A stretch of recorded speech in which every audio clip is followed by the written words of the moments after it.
This is Adam Bernard with AutoPerspectives, and once again, time to look at some of the more interesting stories that showed up in the auto industry over the past week or so.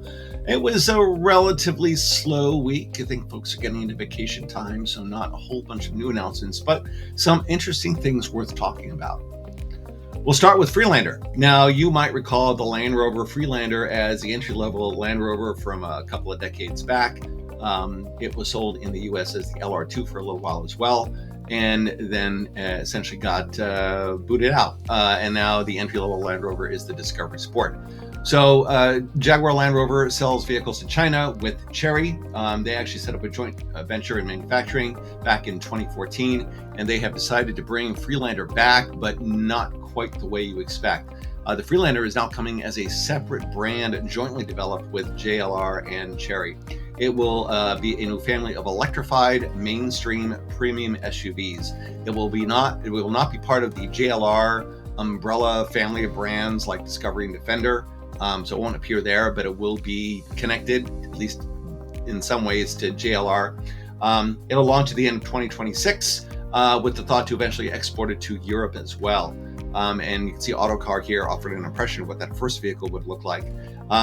Then when this happens, the existing Land Rover products will be imported into China. So the JLR Chery joint venture will focus specifically on the development and the manufacture of the Freelander family.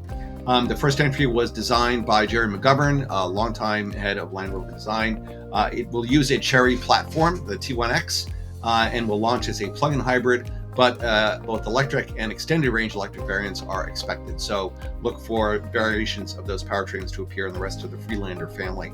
It's worth noting that the current Chery 1.5-liter turbo plug-in hybrid puts out a pretty respectable 443 horsepower. So these will definitely be premium vehicles, and we assume premium price. So not mainstream like a Hyundai or a Chevrolet or a Ford, but something closer to luxury, but not quite there. And again, different from the existing Land Rover products that will continue to be imported.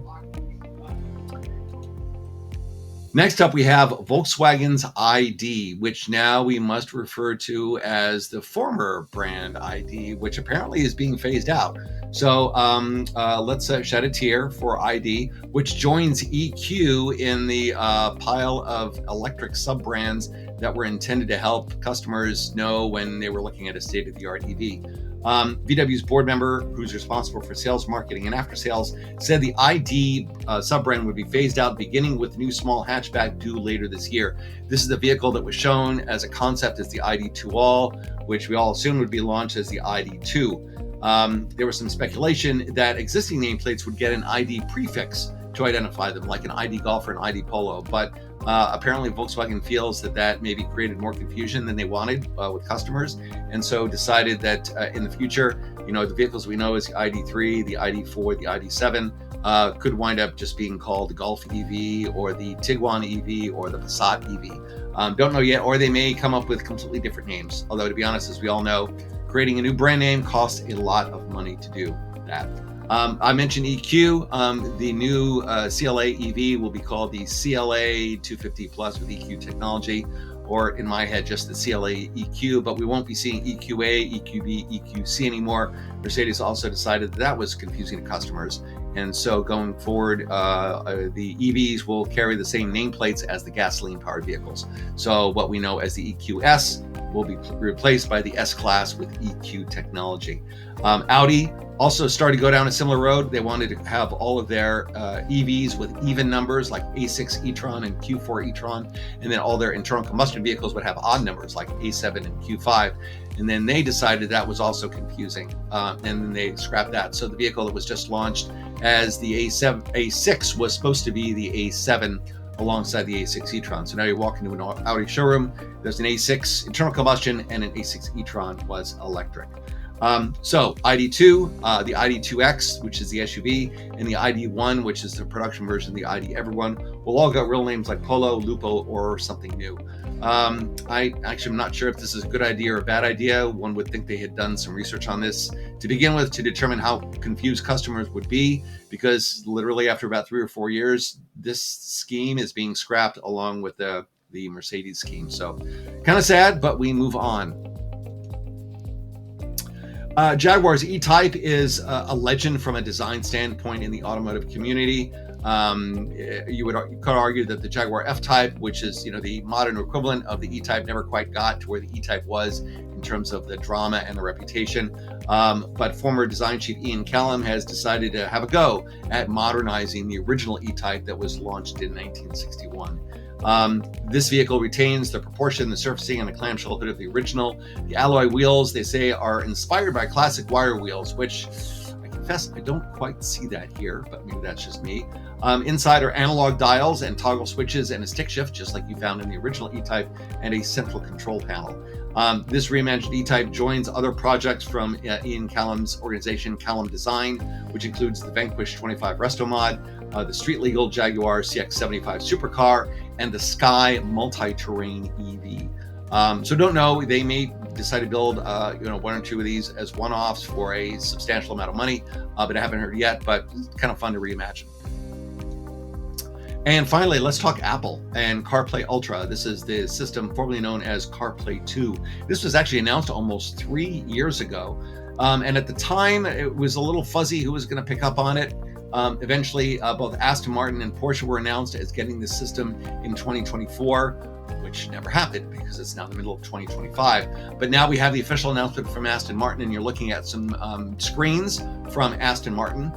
Every new Aston Martin in market will get CarPlay Ultra, which is the new name for what was CarPlay 2.0. Older Astons will get a software update that will allow them to run this as well, as long as, of course, they have the requisite hardware. And the big change, as we were told initially, is that this goes beyond your center touchscreen. It now runs in the instrument cluster. It includes gauges. It can also control your climate control and your driver assistance systems, including using Siri. So just as some automakers have put Google Automotive into their vehicles, where the Google Assistant can turn on your heated seats and adjust your climate control, Apple is now allowing that capability as well. You do need a phone to connect initially. Some of the systems, though, do run in the car without needing to have a phone connected. You'd hate to have your speedometer disappear, for example, if your phone suddenly ran out of juice. You do need an iPhone 12 or greater. Now, it's interesting that Edmunds.com claims that Apple worked with Aston Martin to develop multiple Aston Martin-themed gauge designs and instrument cluster themes. I got to confess, as I'm looking at these screens here, if I spend $200,000 on an Aston Martin, these screens look like they could go into just about any automaker's car, whether it's Hyundai or Kia or Genesis, which are supposed to get this system later this year, or anyone else. I would like to see controls and screens and graphics and imagery that is more bespoke and appropriate for a $200,000 vehicle. And I don't know why Aston Martin settled for something that is less impressive, especially when you consider, the driver's seat. This is what you look at every time you get behind the wheel of the vehicle. And I don't know if you'd want to be reminded about how mundane some of the hardware and software is behind your vehicle, given how nice the rest of the vehicle is, all the nice materials and metals and glass and whatnot. So Porsche, again, has not finalized their details with CarPlay Ultra, and maybe they see Aston Martin's execution and have decided that maybe it's not Porsche enough. So we will have to wait and see how that all shakes out. And that brings us to the end of Auto Perspectives for this week. If you like what you see, please subscribe and share with all your friends and neighbors, and visit us at AutoPerspectives.net to learn a little more about the organization. And we will be back in a week with whatever happens to you new this week. Thanks for listening. Bye-bye.